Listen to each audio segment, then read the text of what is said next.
All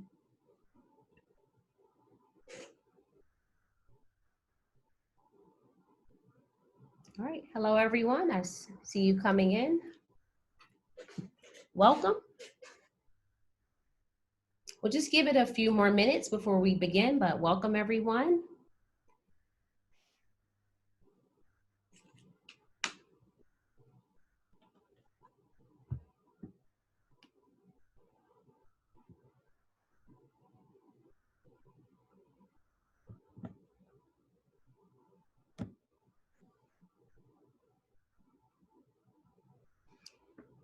We still have just a few more participants joining us. We'll start at about 1:03. We'll begin. So welcome everyone.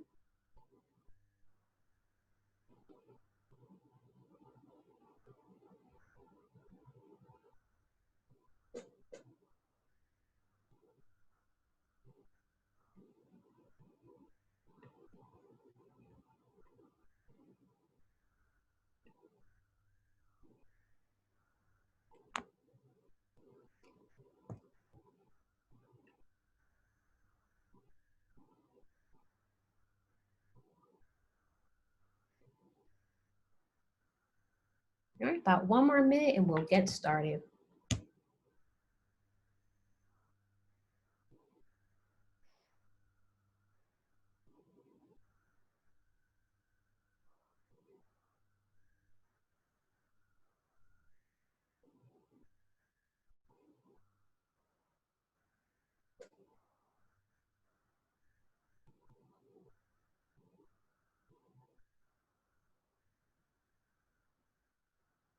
All righty, so we'll go ahead and get started. Welcome everyone. We are excited and happy to present the Parent's Guide to Teaching Young Learners from a Distance.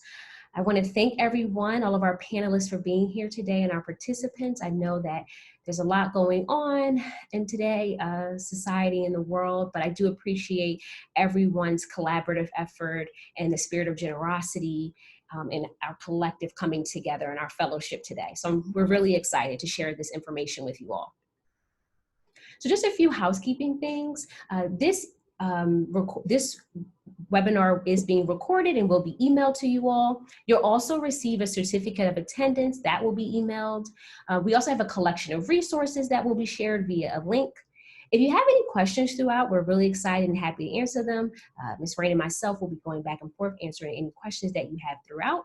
So if you just hover over at the bottom, you'll see a Q&A at the bottom of your screen or the little chat box. You can just simply write us any questions that you have as we facilitate this webinar today. And if you have any needs for technical support, please visit zoom.support.us. Awesome. So today we're going to be again presenting about supporting children with distance learning amid COVID-19. We have amazing panelists today that have a lot of experience and knowledge around education, and we really want to support and guide you as we sort of all navigate this uncharted territory. So we're very excited. As we dive into each panelist focus, I will give a little bit about their backgrounds, a little bit about their contribution to education. So again, thank you to our panelists. So here's our agenda for today. I'll just take a moment and pause here so that everyone can just take a moment and read it. So I'll give a respectful pause.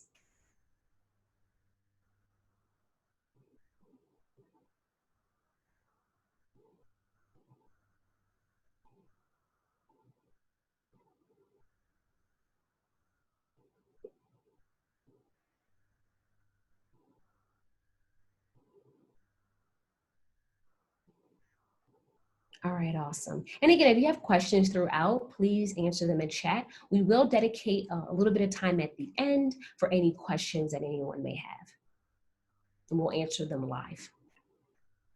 So a little bit about Discovery Lane. So Discovery Lane, we are the host of this webinar today.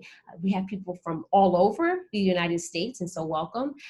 We are a Reggio Emilia inspired preschool program. We are also embarking on the journey of serving kindergarten children this year, with opening our own kindergarten program next year. So a little bit about our pedagogy or approach to learning. We are a hands-on learning environment. More importantly, our children are seen as apprentices, and they are very much a part of their learning experience. They're not seen as a blank slate, but very much participatory in how we develop our curriculum and in developing core content around, excuse me, our curriculum. And so we are located in Wardolph, Maryland, and we opened 5 years ago. And I am the co-owner of Discovery Lane, along with my mom, Miss Alice. And so it's been a great journey sharing this school with our families, and we have an amazing teaching team and amazing community involvement. And so it's very exciting to share these webinars to the community at large.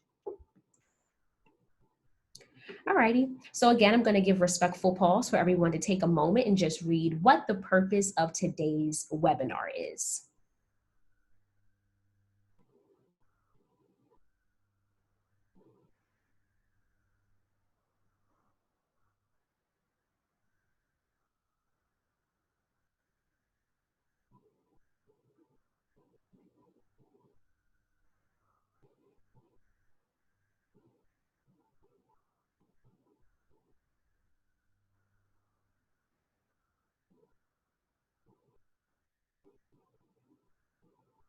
All right.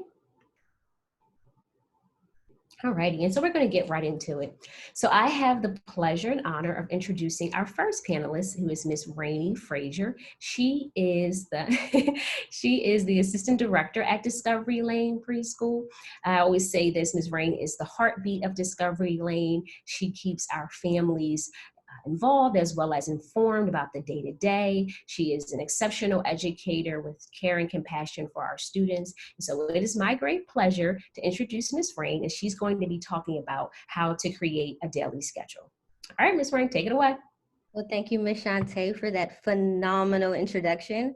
As Ms. Shantae said, I will be talking to you guys about creating a daily schedule. So first and foremost, thank you guys for joining us today, and hope this lends some type of support in your distance learning journey. So as Ms. Shantae mentioned at the beginning of this presentation, distance learning is new territory that requires not just adjustments for our students, but also for you as parents. So many of you may be working from home, and it can be quite challenging to oversee any academic work that your child has to engage in, as well as stay on top of your own work, not to mention being thrusted into the role of an educator in some aspects. So creating a daily schedule, one of the important things about it is it helps to establish a routine. This allows for children to be aware of transitions and also how long activities may take. It also provides a meaning of structure, as well as a sense of familiarity to help with any stress that may come about with this whole new journey for you guys. In this routine being established, it will then prepare your students to return physically back to the classroom. All right, some things that you may want to include inside of your daily schedule will be time frames, as I mentioned, just to keep our children aware of what time certain activities may be engaged in or how long they might be, a list of activities that they will be doing that day, as well as visuals. Visuals help a schedule to be very comprehensive for our young learners, as well as our kiddos with specialized needs or exceptionalities, and dual language learners. Okay, how to create your daily schedule. Make the schedule together. Make this a collaborative experience for you and your child. This is to ensure that your child knows that you are a dedicated partner in this journey with them. It also gives your child an opportunity to give input and provides them a sense of ownership and responsibility of their function for their day. Some things that you can allow them to give input for would be maybe what activities they want to engage in during free time. This also provides the opportunity for them to do things like practice writing and drawing.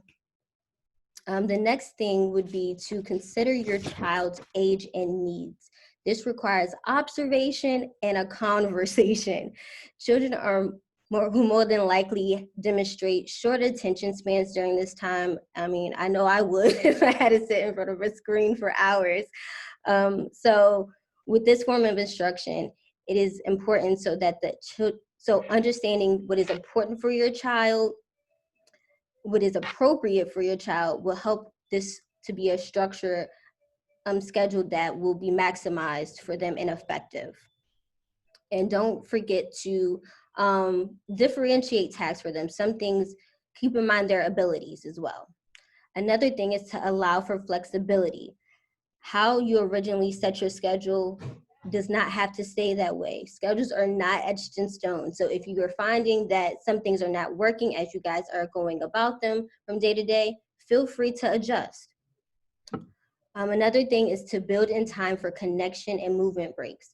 With this form of instruction, children may become very fatigued and also feel a sense of disconnection from those around them. So it is very important to set out time in your schedule to reestablish those physical connections, whether it be taking family walks, cooking a meal together, preparing lunch for that day, as well as snuggling up and reading a book for a couple of minutes in between activities.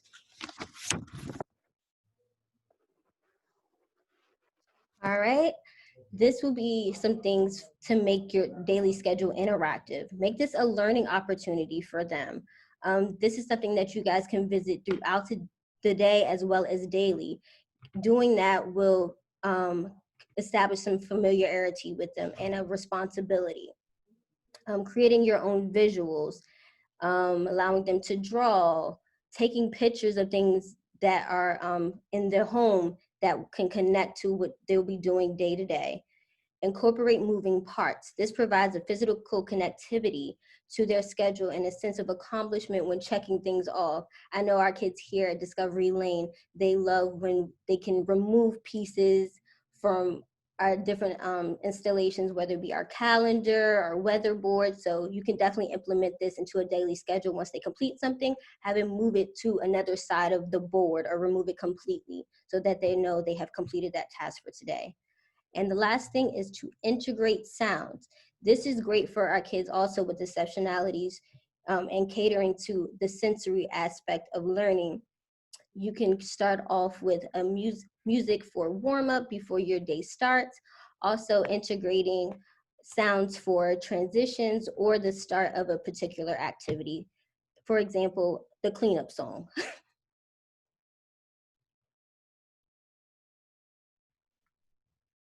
You're on mute, Ms. Shante. Happens often. before we transition to dedicating a learning space, I just want to do a quick poll really quickly. So we're going to launch our poll, and this is going to be asking, let me go ahead and launch it. In what setting will your child be taught? And educators, in what setting will you be teaching for at least the first semester? So if everyone could just take a moment and answer this poll, and then I'll go ahead and end the poll. So see the answers coming, the responses coming through.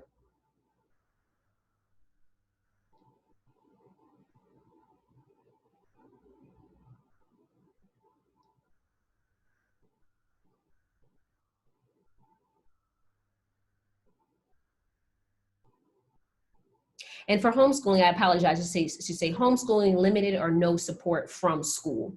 That's what the homeschooling is. And then for everyday distance learning, that would be distance learning possibly with the district there. Okay. All right, so it seems like a majority of our families are doing everyday distance learning, I'm assuming with the district. And then it's a combination of hybrid, so distance learning and at school building. And then some families are taking on, oh, apologize, you can't see this. Some parents are taking on homeschooling at home with limited or no support from the school. Okay. Thank you all for sharing that. Okay, all righty now. So now we'll get into our, thank you again, Ms. Rain. We'll now get into sharing a dedicated learning space. So again, I have the honor and pleasure of introducing Ms. Trevor Tate. Ms. Trevor Tate is a instructional science coach. She has 20 years teaching experience, and she probably didn't think I was going to say this, but I'm going to say it. Trevor happens to be, or excuse me, Ms. Tate happens to be my big cousin, and she's more like a sister. So I am very, very excited for us to share this platform today and to introduce my wonderful big cousin, Trevor Tate. Thank you for that lovely introduction. I love you, little cuz. Thank you. All right. So we're going to talk about why dedicating a learning space, why the learning spaces actually matter. They matter for a variety of reasons. One being it sets a positive example for the home. I remember growing up, my parents always instilled in me, my parents, grandparents, aunties, and uncles, they always instilled in me that they were my first teacher and that education was always important. So setting a positive example and seeing education as a priority in a home is very important for the children. Another reason why there should be a dedicated learning space is because it reinforces that learning occurs everywhere and not just in the school building. So for an example, let's say your child has a favorite dish or dessert or entree that they would like to make. You all can create that as a learning opportunity. You all can look at the recipe, you all can read the recipe, you can write down the ingredients list, you can set a budget. You can also visit the grocery store and you can show the student or the child, um, teach them what foods are in what aisles, whether it's a hot surface or a cold item. You all go to the grocery store, you get all your ingredients list, you finally go to the checkout. Now at the checkout, you have to remind them that, look, we have a budget, we set the budget, we have to make sure we're not over that budget, right? So from reading the recipe to going to the grocery store and staying within budget, we just did reading, writing, and arithmetic right there, right? So that's a great opportunity where kids can learn outside of the school building. It just doesn't occur within school. So those are some things that we can incorporate within your own home. Another example is having daily routines that can support independent learning time. So for me and my three children, 6 and under, we get up at a certain time, we brush our teeth, we wash our face, we get dressed, we eat breakfast, we have daily devotional, and then they go into their independent learning time, whether it is reading a book, whether it's writing, drawing a picture from the book that they read, or creating a puzzle, things of that nature. So those are just some of the examples of why learning spaces actually matter.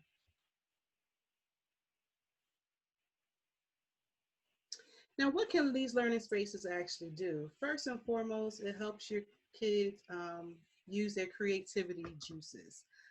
It also sharpens their focus and it increases their motivation to want to read and learn.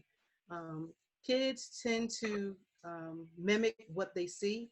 So we have to motivate them to want to learn and read. We have to help them expose their creativity.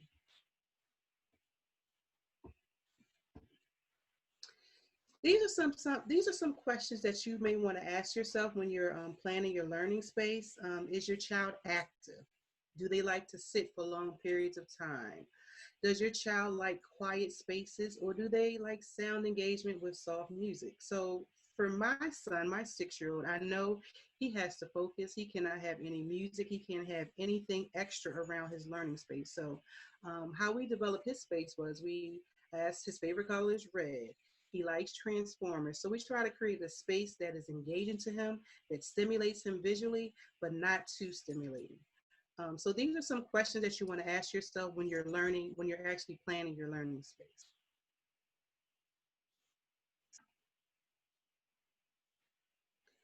Now, when you're planning your learning space, first and foremost, you want to organize and declutter, but not by yourself. You want to include the student or the child with you, give them some ownership.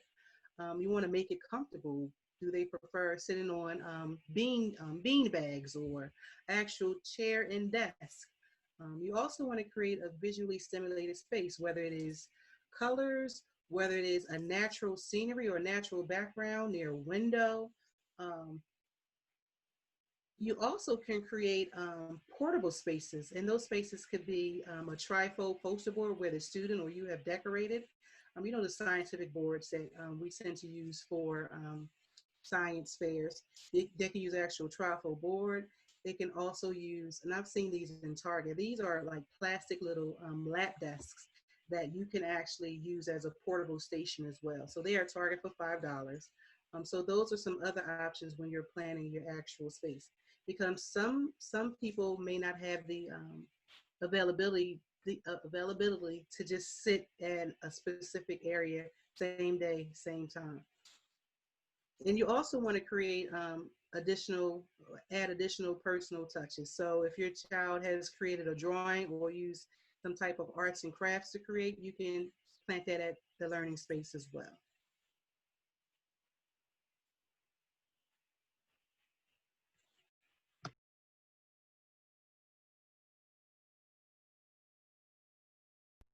All right.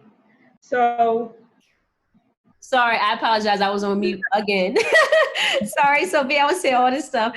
Trevor, I want to thank you. I was telling everybody what I was saying. So, Trevor, thank you so much for sharing that information. It was very helpful. Sophia, now I have the pleasure of introducing Miss Sophia Watts Jenkins, who has 20 years teaching experience and comes to us from DCPS. Now she's at Montgomery County School District. Sophia has profound experience working with early childhood learners, children dealing with trauma, children with exceptionalities, children that are dual language learners. And so we are exceptionally grateful to have Miss Sophia Watts Jenkins talking today about how we're going to maintain high engagement. All right. thank you. Thank you for that introduction, Shantae. So I'm not actually with Montgomery County Public Schools, but I work with Montgomery County Government Early Childhood Department with Department of Health and Human Services.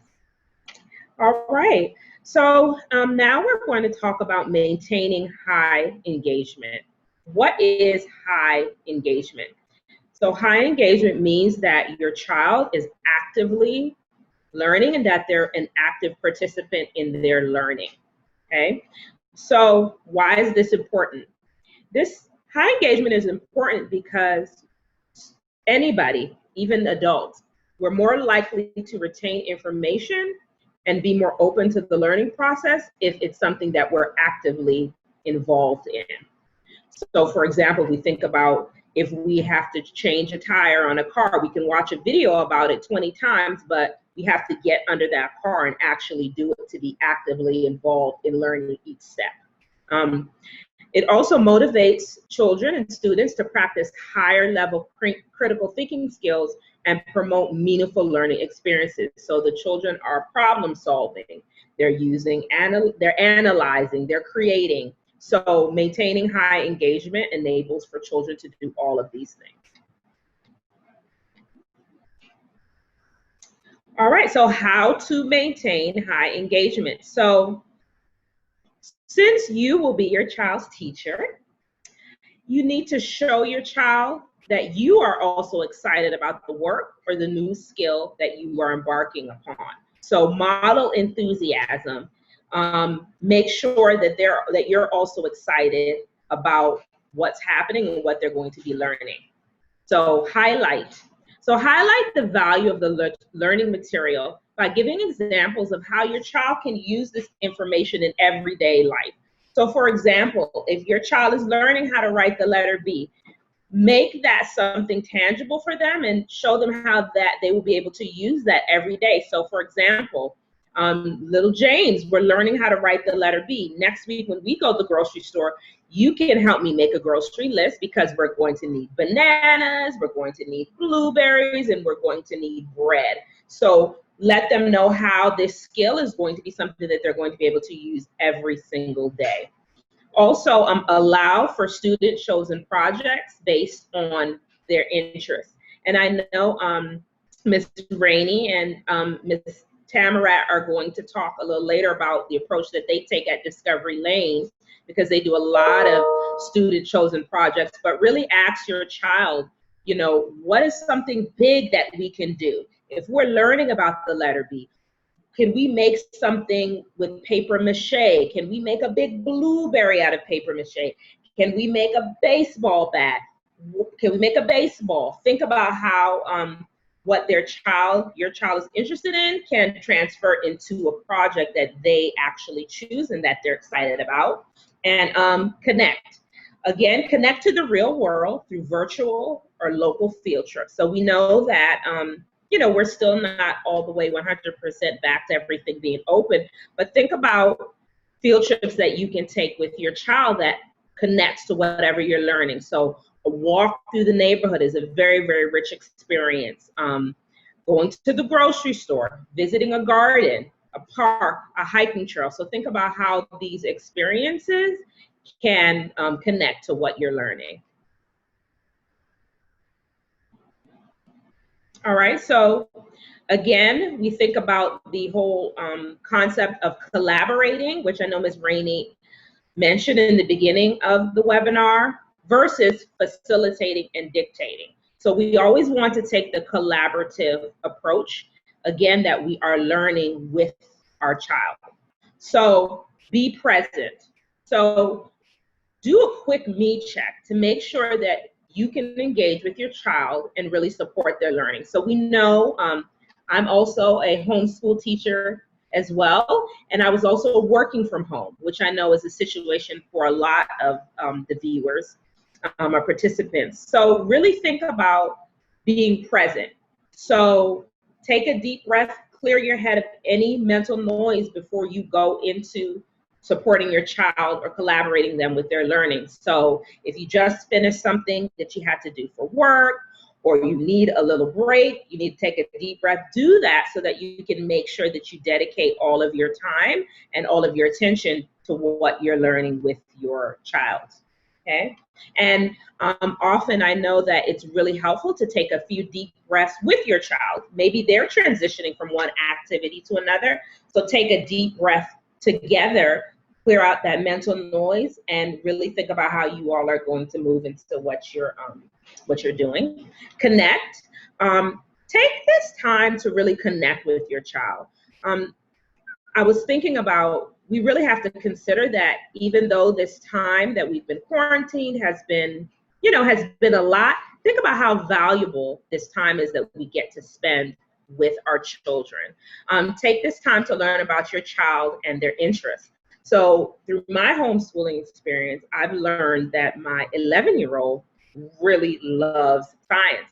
For some reason, I missed this before. I never knew it until I got to be at home with her and spend this time supporting her in her work and see that she really loves science. So take time to learn about your child and their interests and see how you can infuse that into whatever that you're learning.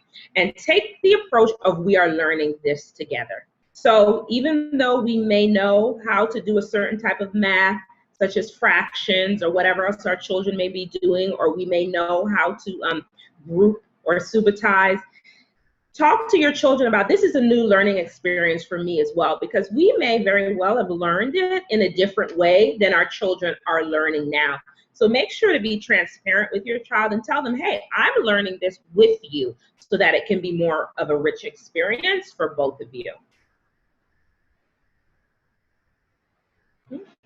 And again, thinking about research alternatives to delivering information. So remember, we want to collaborate all the time. We don't want to give our children information. And we know a lot of times it's very convenient for us to go online and find a worksheet about fractions or a worksheet to trace the letter B. But think about how much richer it would be if you went to your kitchen and you found maybe some flour or some cornmeal and you put it in a tray and you let your child trace the letter B that way. So worksheets are not the only way to learn. Encourage creativity and encourage catering to your child's multiple intelligences. So your child may be a learner, somebody who needs to hear music. Your child may be someone who is kinesthetic and they may need to move, so you can turn whatever you're doing into a dance or an activity so that they're not merely sitting all the time. So really, really take this time to learn about your child's multiple intelligences. Which way do they like learning best? Okay. And really thinking about, so here we have a nice video of, I believe this is Miss Rainey doing a project with the children at Discovery Lane. So thinking about how children and parents all have to make a shift of thinking about screen time that's not often used for the purpose of learning new information. So keep in mind that distance learning is new for everybody. Be patient with yourself. Take the time to learn new things with your child. Create a flexible schedule for distance learning with device breaks. So even though you're distance learning, you may need to step away for a while. And your child may need to step away for a while and just go out in the front door, take a deep breath. They may want to do something else, which is perfectly fine. We don't want our children sitting at the screen all day because, again, we have to understand that distance learning is a shift. Again, keeping your child in mind, thinking about their interests and how you're going to incorporating that, and recognizing that an activity or a skill may be challenging for your child. You don't have to tackle it all on one day. You may need to break it up.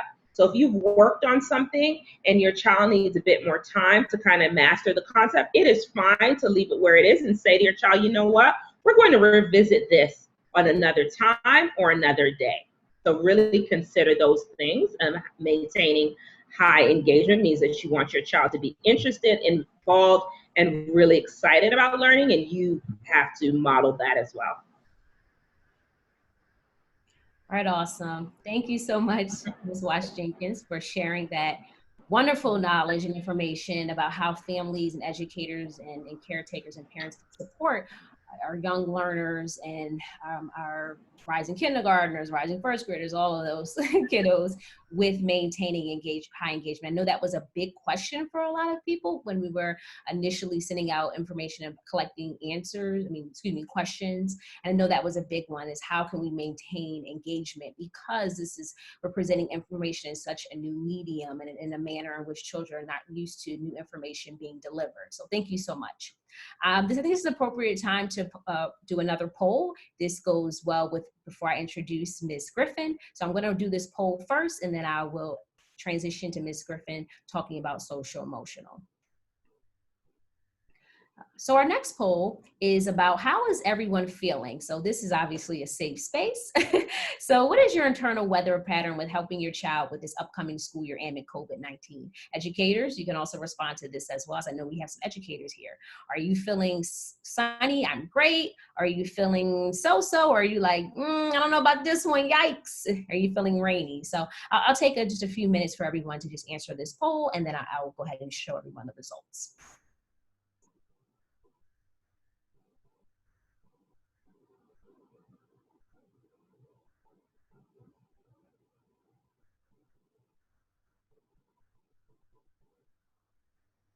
All right. So I'll go ahead and share the results.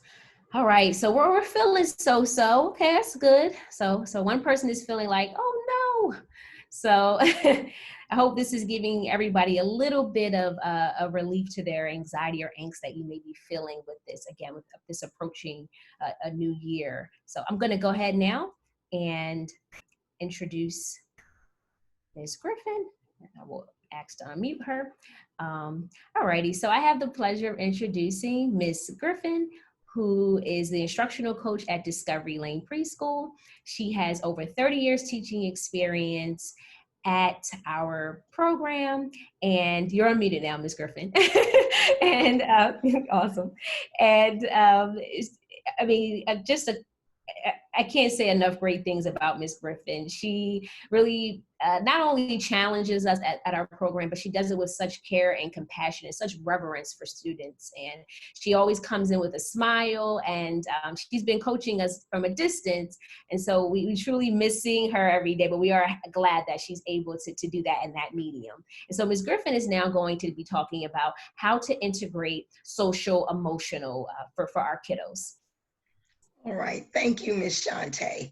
Thank you so much. I appreciate all those wonderful things you said. And I do miss you guys a whole lot. So I am the senior of this amazing team at Discovery Lane and the senior here today. So I guess you could say I've been kind of tossed or gently dragged into this virtual reality that we call distance learning. So Ms. Shante, thank you for tutoring me. She even showing me still at this point how to unmute and mute. And I do appreciate the opportunity to be on this webinar, and thank everyone for attending. I hope I can give you some information that will stretch your ideas in terms of social emotional development. In actuality, everybody here has talked about social emotional skills, and that is very important. So I want to just give you some ideas about how you can start integrating these social emotional skills into your distance learning program. First of all, let me say this. Integrating the social emotional development into your distance program is not just important. It's absolutely necessary, because your children are not going, well, for the most part, are not going to school where they will receive the information from their peers and from their teachers and other adults who might be in the classroom. So you must do it in the home. And it's not difficult at all, because actually you've been doing it all the while. Ever since, if you have children, ever since you birthed them into this world, you've been working on social emotional. You've been teaching them at an early age, say thank you, okay, be nice. You do things like that. All of that is social emotional. So why is social emotional in development important? Let's see. It is important because children and young adults need social emotional skills to be successful at school, home, and for the rest of their lives.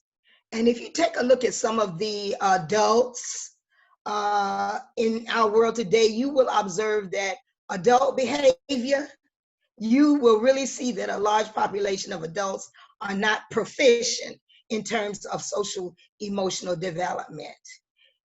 If children go back one, Miss okay. If children are mentally and emotionally healthy, they are better equipped to face the challenges that life brings. We must make the time to teach, discuss, and practice and prioritize these crucial skills, because believe it or not, they do not happen automatically. They do not come into this world knowing these things. So that's why you must teach these things. Okay, thank you, Ms. Shante. What is social emotional? What does social emotional development look like? This is what it looks like. Regulates own emotions and behaviors. And what that looks like is the children should have the ability to express and manage their own emotions, their own feelings, accept responsibility for their own behavior. They should be able to self-direct, and they should be able to connect actions with consequences. Establishes and sustains positive relationships with peers, family, and adults. They should learn how to take turns, make and keep friends, demonstrate increasing independence, yet have the confidence enough in themselves to be able to ask questions if they want to know answers to things, make conversation, and be able to ask for help, you know, as opposed to screaming, jumping, crying, doing all types of other behaviors. They should be able to express, I need some help. Would you help me, please? Participates cooperatively and constructively in group settings. So here we see that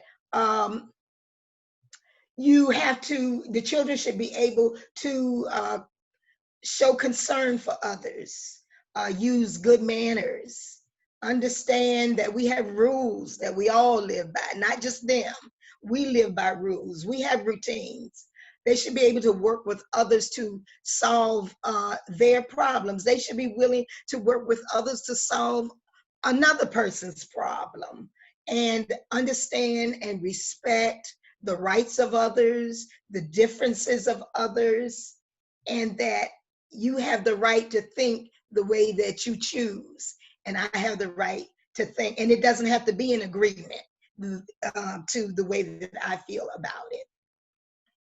Social emotional learning can be integrated into your distance learning program across the domains.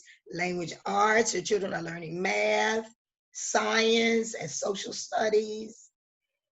And like I said before, you've been teaching these things all along. The difference is that big word called intentionality. You are aware that you are to integrate these things into the skills that you're teaching. Look for ways to include social emotional competencies in all areas of your little learner's life, including the subject areas. Integrating social and emotional instruction and activity. We're going to give you some ideas, and you know that you can come up with your own ideas in terms of teaching them the things that the social emotional competencies that you want them to achieve. First of all, hold your own morning meeting at the start of the day. If they were at school, they would be having a morning meeting, which is opportunity for everybody to gather like a family and to connect. Human connection is so valuable, so valuable. Early in the morning, plan your day, plan your schedule. Just like Ms. Rain said, you worked on your schedule together with your child. Go over it in the morning. Jumpstart the day. Go over it in the morning. Talk about the things you're gonna do. Sing a song, do a poem, make it fun. Engage in a positive morning message. You can write it out on construction paper, write it out. There's your language arts, and you're reading it. So a positive morning message about how you want your day to be. Invite other family members in. If you have other children, if you have someone else in the home, invite them to the morning meeting. Let them take part in it. Okay, so the children can feel a sense of family, that we're all in this together. We're doing this all together. You can invite some friends to the morning meeting virtually. I love Zoom, just like we're doing right now. Invite those friends in. You all can have a morning meeting together. That would be a wonderful thing. All right, it will set the day off right. You don't even have to stay in your learning area. You can do a morning meeting outside. Why can't you go to the deck to do a morning meeting? Sit under the big tree in your yard. Go to your front porch. Do a morning meeting there, so the kids can, not get stuck in one place, but they can see that, like someone said, I think that was Trevor, said learning takes place everywhere. It takes place everywhere. Family time, social emotional activities. Nothing more important than that. When you get the families together and you do things together and you have family game nights. Uno. Kids love Uno. That's math, y'all. Operation.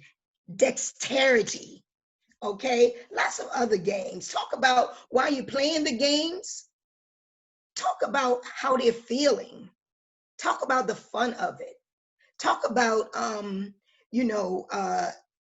letting them get practice of, I'm not winning this time, and it's okay. I'm not winning the game, but it's okay because you might win the next time. That's a social emotional skill. Cook together. So someone mentioned about that. Like a couple of people, man, that is a very important time to pull in social emotional development, because you're talking about the food you're cooking, you're letting them help. You're that's language arts because you're reading a recipe. You're talking science because the water is boiling. When it gets a certain temperature, the water is gonna boil. That is science, y'all. You could talk about the first things that you ever learned how to cook. You know, experiences you had with your parents in the kitchen, what y'all cooked. That is social studies, believe it or not. Okay, and measuring things, that is math. So do things like that, because that brings in a lot of social emotional skills. Celebrate diversity. Oh my God, that is so important, especially in this day and time. We all don't look alike. We don't all talk alike. We learn to appreciate everybody's culture.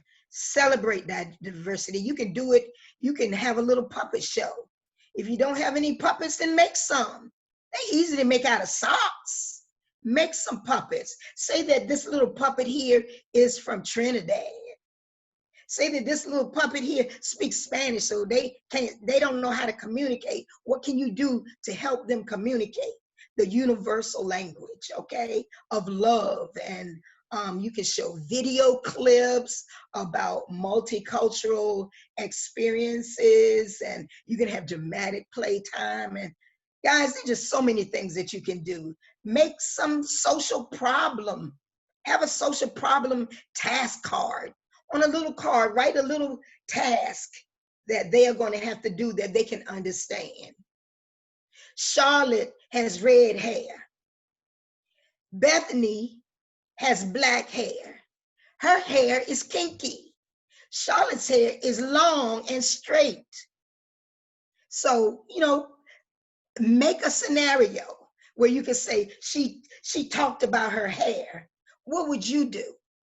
Tell me, what would you do? That is celebrating diversity. Of course, music, expose them to lots of music, and I'm gonna talk about that a little bit later.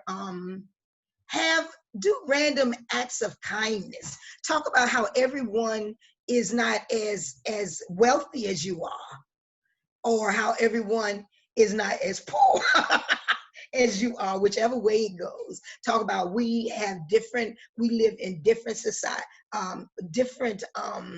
societies. Financially, some people have, some people don't. What can we do to help? You know, that is diversity. Journal writing, you can write about everything, right? Create stories, write about a trip, write about a science project or activity, about resolving a problem. It's their writing, so it doesn't have to be a dissertation. Ms. Griffin, I'm just going to interject for just 1 second. I also want to mention too, as we go to our next slide, that we also want to practice mindfulness and virtual play dates. So Ms. Griffin, if you just I was going to talk about those things. Okay. Yeah, but if you could just go to the practice mindfulness, and I'm going to go ahead to the next slide. Oh, okay. I'm sorry. I'm talking too much. Okay. I could talk about this forever, y'all. I love social emotional. You can read aloud. That is there's nothing more important than reading stories aloud about the diversity and all. Art, it's a stress relief. Children love to draw pictures. Do a self collage. Virtual play dates. Invite other children in. Zoom. You can do an activity in the park. So forth and so on. Mindfulness is very important, because that'll give children opportunity to kind of check into the way they're feeling. They include stretches, exercises, soft music. It includes, look it up, practice mindfulness. It helps them to remain calm. And daily recap, I call that pillow talk. Talk about your day. Talk about what went well, what did not go well. What would you change if you needed to change something? What are you going to do to make tomorrow better than today? You know, that's all important. And then music. Music fits in all of those areas. Miss Rain talked about having music to play when you make transitions in your academic program. But it can calm children, it can excite them, it can, it can just help them to adjust to their situation.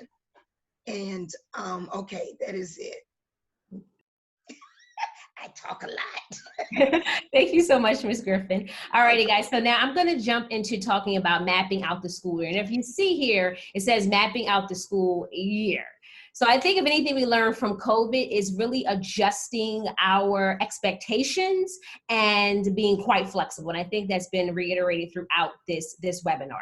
So I'm just going to quickly go through, and I'm going to have some resources that'll coincide with my information once the seminar is, once the webinar is complete. So create a plan. That's going to be really essential when you're thinking about your school year. So think about some of the things that the team has talked about. Your daily schedule, when you want to have that complete for your kiddo.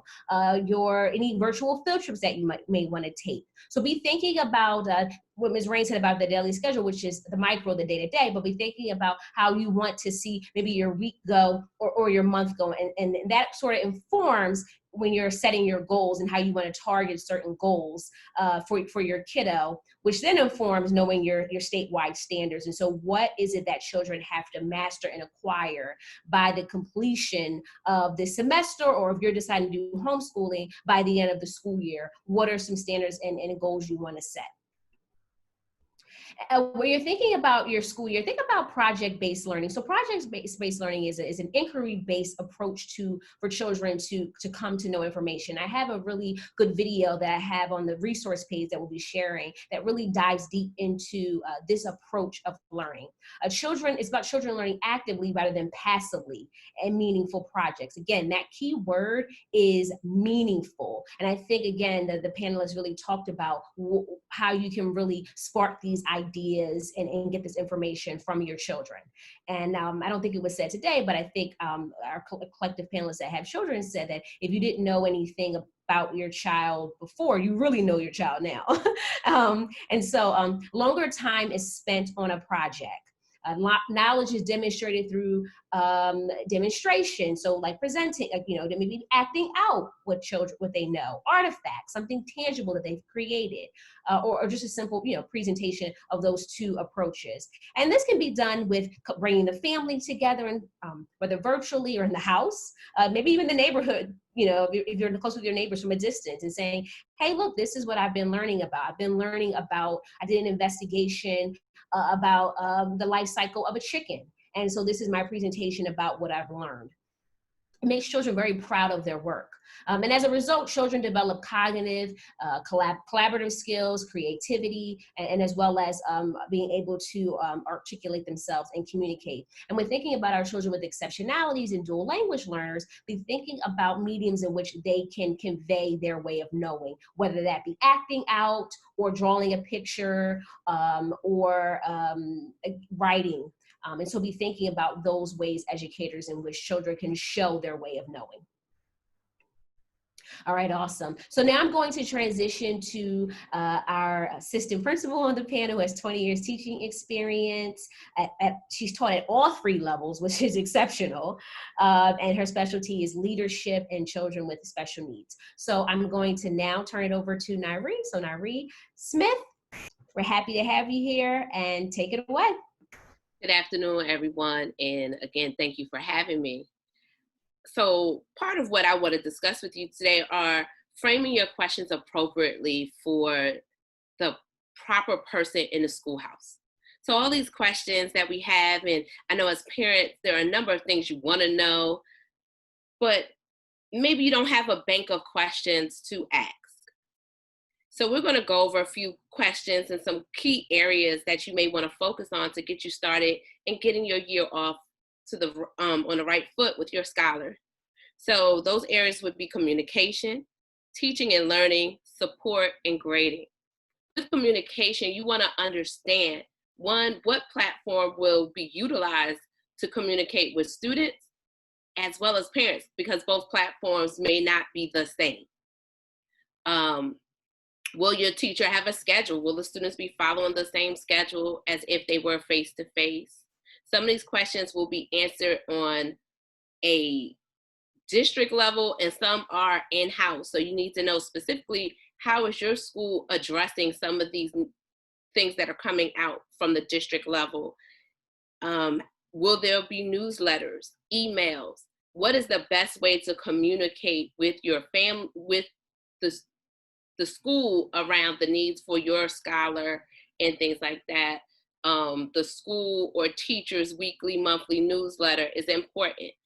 I know in my school, our teachers pushed out a weekly agenda of the topics and the platforms in which those topics would be addressed on, whether it was Zoom, that Zoom link was there, and Sign Up Genius to sign up for office hours.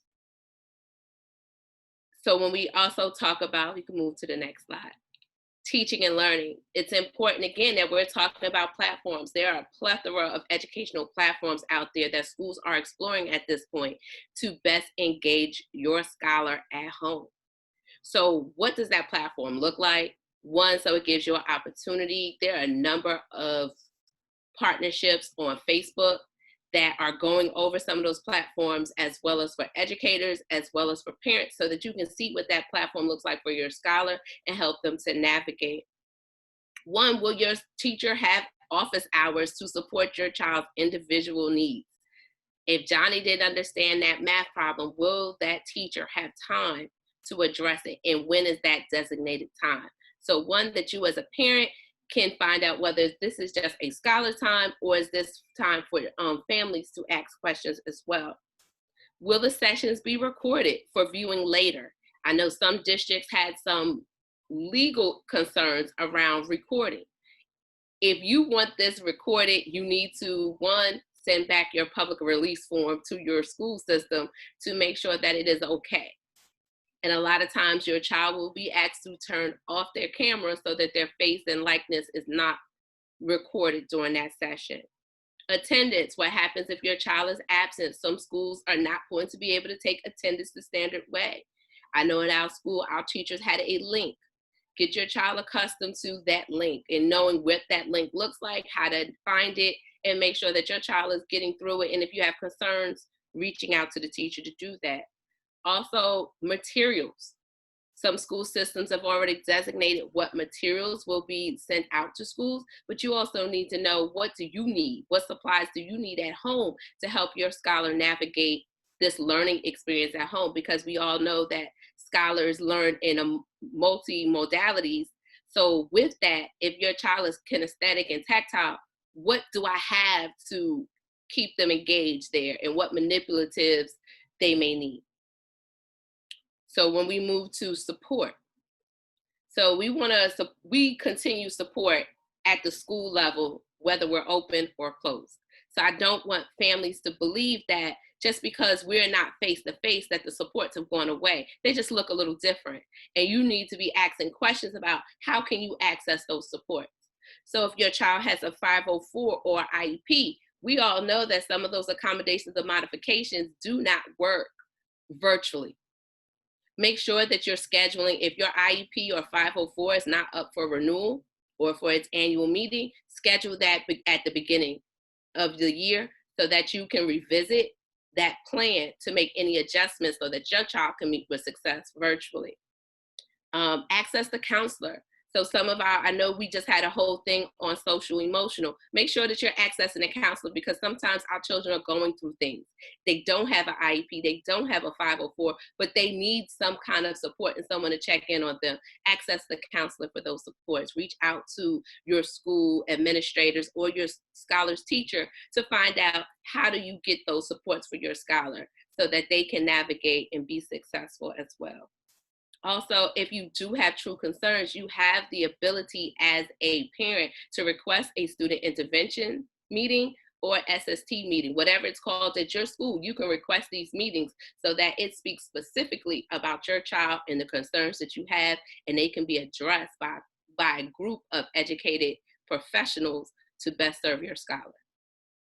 And lastly, grading. We all know that fourth quarter was something that none of us expected or quite prepared for, and each county and district and state addressed it very differently. One, if you received your child's fourth quarter grades, Find out, how do you appeal it if you're not satisfied? If your child is a Prince George's County student, you know they got to pass or incomplete. They have until January 2021 to complete any work to get a passing grade. But you want to know, how is that done in your district, and address it as such. You want to know also, moving forward in this distance learning, is there any criteria changes? Typically, grading criteria is classwork, homework, and assessment. Have those criteria changed? Have the weights changed? You want to understand how that's going to be scored and what it may look like in a virtual setting. It may not look the way that you learned it because the situation is different virtually. Conferences. How do you schedule a conference? What will they look like? And lastly, if you're not satisfied with a grade, who do you speak to dispute the grade? You need to know the order of leadership in your building. You want to address the teacher first. If you're not satisfied, you can go to a counselor or that grade level administrator and then push it up the ladder if you're not satisfied. But ask the right questions, and you should meet with success. So communication is the key during this time of distance learning. Thank you. Awesome. Thank you so much, Ms. Smith. Thank you. All right.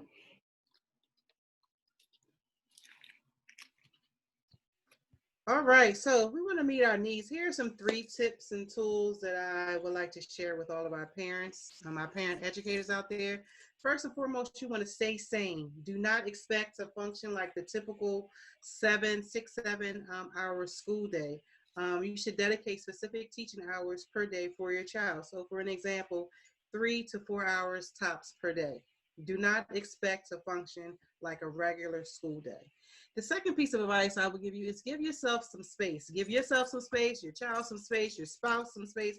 Everyone needs space away from each other.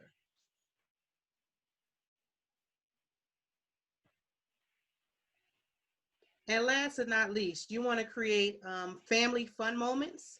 And during those moments, you want to carve out some time throughout the week where everyone in the family is engaging in such some type of activity, whether it's baking, whether it's a game, whether it's a movie night, hide and seek. So you want to carve out some fun family time that does not necessarily include studying and learning in the traditional book setting. So you want to have family fun moments. So those are 3 takeaways for meeting your needs.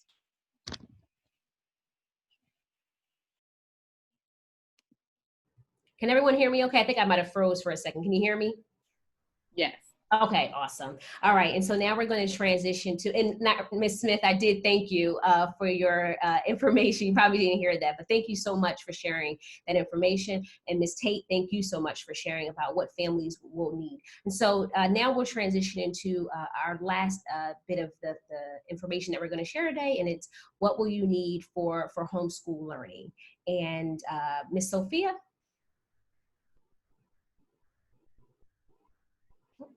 Did we lose? Oh, Sophia, you're on mute. Let me unmute you. I'm sorry. What will you need for homeschool learning? I was saying that Ms. Smith touched on this a lot when she presented. So I think for me, I think the best thing that I can suggest is check with your child's teachers regarding materials that they want your students to have. So there may be a certain type of paper, there may be a certain color of marker or crayon, besides the basics that they usually need every year. Really check with your child's teacher and see what specific materials they may want for your class. But I also want parents to also not limit themselves to what the teacher wants, but also think about what your child likes. So incorporate household materials into the learning as well. I know I've been saving a lot of paper towel rolls, and I've been able to use them for so many things when I've been working with my child on just little projects that she wants to do. Think about things that your child likes. I mean, go into their room or their area where they keep their things. You can incorporate some of those materials also into their learning. You don't have to only use the red and white counters. If they have cars, if they have little trucks, if they have little beads that they put in their hair, you can use all of those things too. So also incorporate your own parent list of materials for what you want to use with your child. Okay. And so I think it was mentioned before, just kind of about loose parts. I think Ms. Rainey mentioned it. You know, children love of all ages, love taking things apart. So think about, you may have an old radio that you never use anymore. You may have an old VCR you never use anymore. So think about projects regarding those things. But also think about things that you can get that are just lying around your house or outdoors. So for a natural play area, which is something that you may be able to create for your child, and this doesn't have to be somewhere in your yard, you can have a crate with some of these materials in it, and you can just pick it up and take it to the park or take it on your walk, or choose a few things that you want to use with your child. So water, sand, dirt, sticks, grass, leaves, flowers, pine cones, seeds, shells, feathers, rocks, and stones. So these are all things that you can find and that you can use with your child. My daughter and I, we made a rock towers. So you can get different colors of rocks, different textures, different sizes, and you can stack the rocks to make a tower. That's math, that is small motor control. So those are some of the things that you can do. Also thinking about playground. You know, not everybody may have a playground that they do at the school. So balls, hoops, jump ropes, old tires, things that we see on this list for playground, think about incorporating those items into the learning as well. And then for your indoor environment, over here we see art materials, dramatic play props. So these could be dress-up clothes. They could be puppets, like I think Ms. Griffin mentioned, pouring devices, cups, funnels, measuring materials. That's all math. Building materials and manipulatives and blocks. And they don't necessarily have to be the hard wooden blocks that we find at the school. It could be something else. It could be Tupperware dishes that you have at home that are shaped like a square. You can use those as blocks as well. So really think about just some creative materials you can use besides the crayons, paper, and the pens. Awesome. Thank you, Ms. Watts Jenkins. All right, and so far our closeout. So we want everyone to take your time. Don't overwhelm yourself. We gave a lot of information today. You know, we want you to just slowly digest. We know this, again, it's a new journey, and we're going to be navigating this space, and we're sort of building the plane as we're flying it, right? And so use the tools that make sense to your program educators or parents, you know, and your families. Stay open-minded. I think that's one big thing that we've learned this year, and explore also possibilities, and be sure that everyone is collectively collaborating, and let's just be in the spirit of grace, I think, this year, and knowing that this is new territory for everyone. And so here, Discovery Lane has a Reggio Emilia inspired homeschooling guide for any families that are needing any additional supplements or who are going to be homeschooling their children. This will be available today. So if you visit our website, or you see the link below, but our website is thediscoverylane.com, and you'll see a link that directs you to getting this homeschooling guide. Again, the resource link will be available after the conclusion of this webinar. I'll get it out to everybody about this week, and that is coupled with along with the certificate, as well as the recording of this webinar. And if you have any questions for any of the panelists here, they welcome them. You can email myself or Miss Rainey Frazier, and I'll leave this up for just a second. And so I'm going to ask just two questions to the panel. So I think this is a good question for Ms. Tate. So Ms. Tate, one of the participants asked, how can they balance being an educator and teaching their child? So what are 3 takeaways you can give that educator? If you just want to meet yourself. Yeah. I'm going to be very honest, and I fit in that category. First, you have to pray. You have to pray, set some time aside, and just create. If you create a schedule, that helped me a lot. So I noticed that this past spring, I have 3 kids, and 2 of my kids were on Zoom, and I was teaching at the same time. So it's just about balance, and take care of the big rocks first. Whatever you can't handle, sometimes it's okay not to be okay. So figure out figure out a schedule and try to stick to it. If something is not, if you cannot handle it again, just do away with it and try again tomorrow. Awesome. Thanks, Ms. Tate. And the other question I'm going to pose to Ms. Rain is, Ms. Rain, someone asked, how can they help their children with recall information? So like memorizing, let's say they're teaching their child about their ABCs or their numbers. How can they help their children with recalling information?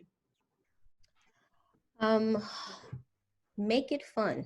Make it interactive. There's so many things within your child's environment that you can integrate into the information that you are trying to teach. So making that connection between the information that you wanted to deliver and their day-to-day environment, whether it be going over letters and pointing them out on road signs or on the side of buses or trucks, things like that. Even just going over their name, labeling things within your house. So making that connection between environment and information, I think is very important when trying to develop recall for your child. Awesome. Thank you, Miss Frazier. And Miss Watts Jenkins, a question for you. How can families, how can parents know their child's interests? I know sometimes parents are like, I don't know how to know if my child's interested in that. how can parents sort of unpack that? Well, I think asking them, asking them, what would you like to do? Also giving them a choice. Would you prefer to do this or would you prefer to do that? I think just really asking them. And also I think a part of it, our job as a parent, which is something I know the parents already do, is really observing. It doesn't necessarily have to be something where the child is telling you, I like this, I love this, but you can observe your child. So if you know that every time your child is maybe cooking with you, you notice that they keep pouring some materials back into the glass when they don't need to. Think about a way that you can introduce or incorporate something like that, or measuring or something like that into one of your activities. So I would say observation, I would say asking them, and I would say think about giving them different choices and using the information about what they prefer. Awesome. Thanks, Ms. Watt Jenkins. And Ms. Smith, how can, I know you have a lot of experience working with children with exceptionalities and children with specialized needs and even dual language learners. What are, I guess, 3 things you can tell those families, like maybe three pivotal questions, or you can, you want to limit it to maybe 1 or 2, whatever you decide. What are 3 questions those parents should really be asking educators about how their children are going to get access to the curriculum? Well, 1, you need to ask them to review the plan. You want to start with the plan from the beginning. I want you to always remember that the plan is dynamic. It isn't static. It isn't just year to year, that it is ever evolving as your child evolves. So 1, look at the plan. Gauge what's working for your child. So 1, you want to invite those educators that are currently teaching your child into the conversation to see how he's interacting or she's interacting with the current learning. So 1, you want to ask observation type questions. What do you see? How do you, how are you gauging that? You also want to know what type of data they're collecting. How are they collecting the data to know that your child is progressing? And is that data measurable? So if they have goals, how are they going to assure that these goals are being met? If there's an intervention that's outlined in your child's IEP, what is the designated time for that intervention? And how will you be made aware of that progress being made during that intervention? So you want to make sure that at all times the communication is very clear. Schools respond very differently to parents who are, I want to say, a little more vocal and upfront and more curious. So the more questions you ask, the more you're on a radar. Unfortunately, that's how it works. While we try to provide support to everyone, but that parent that's asking more keeps that child in the forefront of your thoughts. When you're checking in with a teacher, you're going to check in more about that particular child more often. than not. But I would set those times and ask particular questions about, one, the supplemental services. When a speech, if your child gets speech and language, how is that going to be provided? When? You want to know the designated time and schedule of those supports and checking in to make sure that they are happening. Those are my biggest things, is to make sure that what is outlined in that plan takes place, and what can't happen. So if it's proximity and things like that, we know that proximity is not going to work in a digital environment. So make sure that you're making adjustments to those things and finding some other solutions that meet a digital platform. Awesome, awesome. Thank you so much, Ms. Smith. All right. And I think it's only appropriate that since Ms. Griffin talked about social emotional, that I'm going to ask her to mute her, that she give us a send off, whether it be a quote, Ms. Griffin, or a favorite a favorite book verse that you know, but just a send off to us as we end this webinar today. So just make sure you unmute yourself, Ms. Griffin. Oh, you have it. Wait, unmute yourself.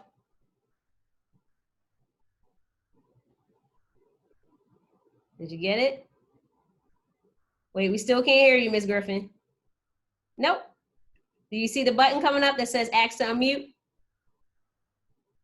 Unmute. There I There go. you go. Can you hear me? Yep, go ahead, Ms. Griffin. If you could just give us a quick send off. Well, I would say just do your best. That's so simple. Just do the best that you can do for your children, and don't forget yourselves. Give yourselves the little breaks that you need. Learn all you can, teach all you can, and pray that, all will be accomplished that is supposed to be accomplished. That's it.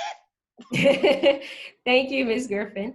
So again, I want to thank our panelists today. Thank you so much for this wonderful information. Everyone definitely follow Discovery Lane at these platforms. But I think this was exceptional, all the knowledge that they shared, and this will be shared again at the conclusion of this webinar. So thank you so much, ladies. Have a wonderful day, everyone. All righty. Thank you.